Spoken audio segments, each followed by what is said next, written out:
Bonjour à tous et bienvenue sur la chaîne Explique-moi ça. Aujourd'hui je vous explique les règles de l'âge de pierre. Alors c'est un jeu de Bernd Bernhofer.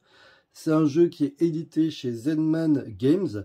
C'est un jeu de 2 à 4 joueurs à partir de 10 ans pour des parties qui durent entre 60 et 90 minutes. Alors ce jeu, je l'aime beaucoup, j'avais envie de vous le présenter, mais je l'aime autant qu'il m'énerve. Et oui, il y a une énorme part de chance, et donc du coup ça m'agace, mais je l'aime bien. Donc du coup, il fallait que vous puissiez le découvrir. Alors pour la mise en place, c'est assez simple. Là, on est parti sur 2 joueurs, mais en fait, je vais vous expliquer le plateau comme si on était à 4 joueurs. Pourquoi? Parce que j'ai pas assez de place pour vous mettre 4 joueurs. Chaque joueur va prendre un petit plateau. Chaque joueur va aussi prendre 5 pions de la couleur choisie. Là, vous avez les bleus et les verts. Et chaque joueur va prendre 12 au niveau de nourriture. Donc ça, ce sont des points de nourriture. Et donc, du coup, chaque joueur va avoir 12. Ensuite, on mettra le bois. Vous avez ici le symbole du bois. Vous avez l'argile, vous avez les pierres dans les montagnes. Et vous avez le symbole de l'or. Vous le voyez, vous mettez l'or à côté. Ici, vous avez les outils. Donc, du coup... là, c'est des outils de 1 et dessous, c'est des outils de 2. Et là, vous avez les outils de 3 et là, les outils de 4. À chaque fois, on prendra bien sûr que des outils de 1. Mais si jamais vous avez que des 1 ou que des 2, bah, du coup, vous pourrez passer à 3 plus tard. Ici, on va retourner 4 cartes de la pioche aléatoirement qu'on posera ici. Et ici, on fera des tas de bâtiments. Vous voyez, il y en a 4. Et c'est là où ça diffère un petit peu si vous jouez à 2 ou à 3. Mais là, on est parti sur 4, donc c'est juste pour vous montrer. Ensuite... chaque joueur va mettre un pion de sa couleur ici, c'est la piste de score, ça vous l'aviez compris, vous avez l'habitude. Et ici, on mettra aussi nos pions, ça va être la piste de nourriture, et donc ça c'est très important aussi. Alors maintenant, on est parti, donc vous voyez la mise en place est plutôt simple. On a décidé que le bleu était le premier joueur, il y a une petite plaquette, mais là il n'y a tellement pas de place que du coup je l'ai mis sur le côté. Et donc c'est le bleu qui doit commencer. Il peut décider de faire un petit peu ce qu'il veut. Il peut décider de jouer tous ses pions. Par exemple, sur les cases, vous voyez, il y a des petits ronds. À chaque fois que vous voyez des petits ronds, ce sont des emplacements de personnages, d'accord? Vous ne pouvez jamais dépasser le nombre d'emplacements. Donc là, vous voyez, il y en a 3, 4, 5, 6, 7. Donc vous ne pouvez pas être à plus que 7 ici. Et là, ça doit être pareil. Là, il n'y a qu'un emplacement, donc on ne pourra jamais se mettre à 2, et ainsi de suite. Alors, à quoi ça sert? On peut se mettre ici au niveau du bois pour récupérer du bois, ici pour récupérer de l'argile, vous avez compris, de la pierre ou de l'or. On peut aussi décider de se mettre ici, tout seul, et vous voyez, il n'y a qu'un emplacement, donc personne ne pourra venir ici à ce tour-là, en tout cas.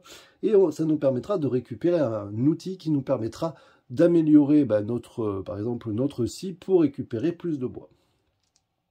Donc lui, il va décider par exemple de faire ça, et donc du coup, c'est au joueur suivant. Le joueur suivant va par exemple décider de faire un bébé. Alors là c'est la petite maison où ils font des bébés, donc on est obligé d'en mettre 2, d'accord? Et ça nous permettra d'avoir un pion supplémentaire au prochain tour, et jusqu'à la fin du jeu. Ensuite, le vert a joué, donc maintenant c'est au bleu de jouer. Le bleu peut décider par exemple de se mettre ici pour récupérer cette carte. Je vous expliquerai un petit peu comment ça marche. Il a posé son pion, donc du coup, c'est au joueur suivant. Le joueur suivant peut décider d'en mettre, par exemple, un sur le blé. D'accord. Il a posé ses pions, donc c'est à l'autre joueur de jouer. Et lui, il va par exemple décider de se mettre à 3 sur le bois. C'est au vert de jouer. Le vert peut décider, par exemple, il pourrait très bien en mettre un sur l'or, mais ça serait un petit peu un sacrifice. Donc du coup, il va par exemple en mettre un sur le bois, ça c'est juste pour vous montrer, et il va en mettre un ici sur une carte. Voilà. Donc vous voyez, le vert a joué 2 fois à la fin, mais parce que le bleu n'avait plus de pions. Maintenant, on va réaliser les actions. C'est au joueur bleu qui va faire toutes ces actions. Il peut les faire dans l'ordre qu'il veut. Alors vous voyez, ici, pour récupérer cette carte, on lui demande 2 ressources. Vous voyez que pour le moment, il n'a pas de ressources. Bien sûr, la nourriture n'est pas considérée comme une ressource. Donc du coup, il faudrait soit du bois, de l'argile, de la pierre ou de l'or. Mais pour le moment, il n'en a pas. Donc du coup, il ne peut pas prendre cette carte. Il pourrait aussi aller chercher du bois. Mais je vous ai dit que l'outil, c'était une amélioration. Donc c'était mieux de l'avoir avant. Donc du coup, s'il joue bien, il va utiliser ça et il va prendre un outil. Ensuite, il va aller chercher du bois. Il a combien de joueurs? Il en a 3. Donc du coup, c'est très simple. Il va jeter 3 dés. On va faire la somme, donc 9, 10, 11, 12, 12 points, et on va diviser par 3. Vous voyez pourquoi? Parce qu'on est allé chercher du bois, et donc du coup, on va chercher, du coup, c'est divisé par 3. Si on était allé chercher de l'or, vous voyez, ça serait divisé par 6. Donc plus vous allez y aller avec des joueurs, plus vous avez chance de ramener des ressources. Là, en l'occurrence, donc ça fait 12 divisé par 3, donc du coup, il prend 4 bois. Si jamais, admettons, il avait fait que 11, si jamais il avait fait que 11, l'outil vous permettait de rajouter plus 1. Alors, plus 1 pendant tout le tour. Donc, du coup, il aurait pu faire ça. Et donc, du coup, c'était 12. Et c'est à ça que servent les outils. Hop, il prend 4 bois. Et bien sûr, il récupère ses bonhommes pour dire qu'il les a joués. Maintenant, il a cette dernière action. Et donc là, il doit donner 2 ressources. Alors, généralement, vous avez compris, si vous regardez ici, le bois est plus facile à avoir que l'argile, que la pierre ou que l'or. Donc généralement, pour acheter des cartes, on prendra du bois. Généralement, on n'est pas obligé, mais vous allez voir que souvent, vous allez faire ça. Là, s'il veut cette carte, il doit donner 2 ressources de son choix, donc il donne 2 bois. Du coup, il récupère ce pion et il prend cette carte. D'accord? Sur cette carte, en fait, il y a 2 choses à savoir. Il y a d'abord en haut un bonus. Et en dessous, là, vous avez un multiplicateur d'outils. Et bien, c'est très simple. Ça veut dire quoi? Les multiplicateurs, donc là, il y en a 2 bonhommes qui multiplient par les outils. Ça veut dire quoi? C'est qu'à la fin du jeu, on va compter le nombre d'outils qu'il a, la valeur de tous ces outils. Admettons, il pourra avoir 10, multiplié par le nombre de bonhommes qu'il aura. Donc là, s'il avait 10 outils à la fin du jeu, multiplié par 2, il aurait 20 points. Mais ça sera que à la fin du jeu. Et là, du coup, comment ça se passe? C'est très simple, on va regarder le nombre de joueurs que nous sommes. Là, on est 2 à l'heure actuelle, donc on va jeter 2 dés. Et comme c'est le bleu qui a choisi la carte, il a le choix entre le numéro 5, qui est un outil supplémentaire, ou alors le numéro 3, qui est une pierre.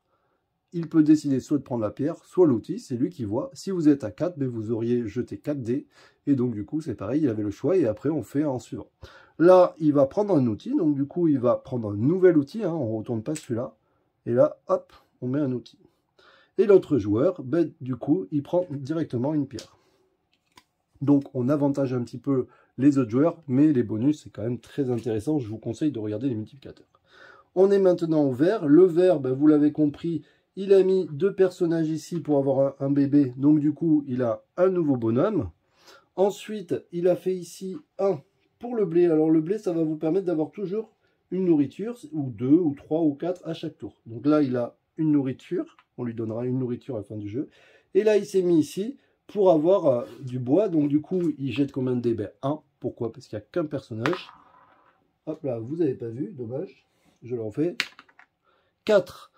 4 divisé par 3, ben ça fait un bois. Il n'a pas d'outil, donc du coup, il prend un bois. Il prend un bois. Et là, vous voyez, il a une carte. Il peut décider de donner n'importe quelle ressource pour pouvoir prendre la carte. Il va le faire. Il va donc donner un bois pour récupérer cette carte. Je vous l'explique vite fait. Ça, à chaque fois que vous voyez ce symbole, c'est 3 points de victoire. Et là, il a un multiplicateur de 3 par nombre de bâtiments qu'il va construire. Alors, je ne vous en ai pas parlé, mais c'est très simple. Les bâtiments, bah, vous avez compris. Si je donne 2 argiles et une pierre quand je me positionne dessus, bah, je marquerai 13 points de victoire. Vous avez des bâtiments un petit peu différents. Celui-ci, on vous demande forcément 4 ressources de 3 couleurs différentes. Donc, ça pourrait être, par exemple, vous pourriez donner 2 ors, une pierre et un bois. Et pour compter les points, bah, c'est facile. Vous regardez la valeur. Et donc, du coup, 2 ors, ça fait 12.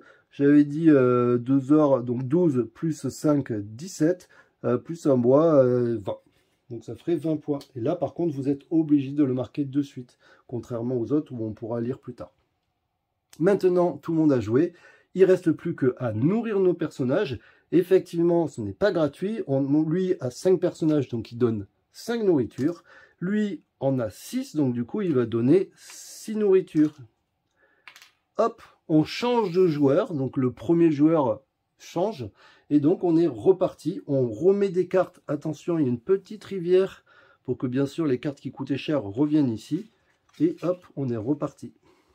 Donc je ne ferai pas tous les tours. Ah oui, je vous ai oublié, vous ne m'avez pas suivi, j'espère, enfin peut-être vous l'aviez vu, Ici, le vert avait une réduction de 1, donc du coup, il récupère une ressource.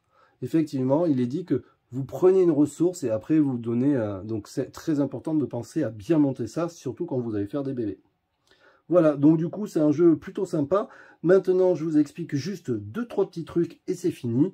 Ici, vous avez ça veut dire que vous pouvez prendre 2 ressources au choix. Généralement, vous risquez de prendre 2 ors, mais peut-être pas. Donc 2 ressources au choix, pas de nourriture, hein, bien sûr. Ici, vous avez des symboles qui sont différents. Alors du coup, je vais vous montrer sur un plateau de jeu pour vous montrer comment ça se compte. Ici, vous avez à la fin, vous voyez, en fonction du symbole, des symboles, vous allez gagner des points. Si par exemple, j'ai 4 symboles différents, donc les symboles, ce sont bien ceux-là, là, d'accord, la statue, ainsi de suite, je marquerai, si j'en ai 4 différents, je marquerai 16 points. À la fin du jeu, vous allez voir qu'il existe des multiplicateurs, donc il y a des multiplicateurs d'outils. Bah, vous comptez le nombre de personnages outils que vous avez, multiplié par la valeur de vos outils. Vous avez, pareil, la multiplication du nombre de tentes que vous avez fait. Ensuite, vous avez des multiplicateurs par bonhomme. Donc, vous regardez à la fin du jeu combien vous avez de bonhommes, et bien, ça fera un chiffre. Et vous avez aussi un multiplicateur pour le blé. Bien sûr, si vous avez 10 blés et que vous avez réussi à avoir 4 multiplicateurs de blé, bien, vous aurez 40 points. Voilà, donc j'espère que vous aurez à peu près tout compris dans le jeu. Toujours pareil, si jamais vous avez des petites questions, ainsi de suite, n'hésitez pas à me les poser. Je vous ai juste pas dit un petit truc. Pour récupérer la nourriture, comment on fait? Eh bien, pour récupérer la nourriture, on se met ici. Et vous voyez, il n'y a pas de petit rond. Donc du coup, on peut y aller autant qu'on veut. C'est-à-dire que tout le monde pourra aller récupérer la nourriture, ça ne pose pas de problème.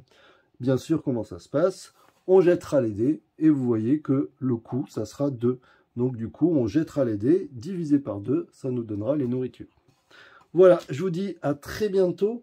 Surtout, n'hésitez pas à vous abonner. Vous êtes de plus en plus nombreux, je vous le dis à chaque fois, mais ça nous fait très plaisir.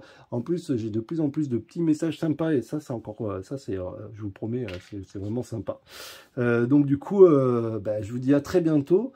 N'hésitez pas à nous rejoindre sur Twitch si vous voulez jouer avec nous, parce que du coup, on teste plein de jeux et du coup, je serai très content de pouvoir vous expliquer les jeux en direct. Allez, je vous dis ciao, ciao, bye bye, à bientôt.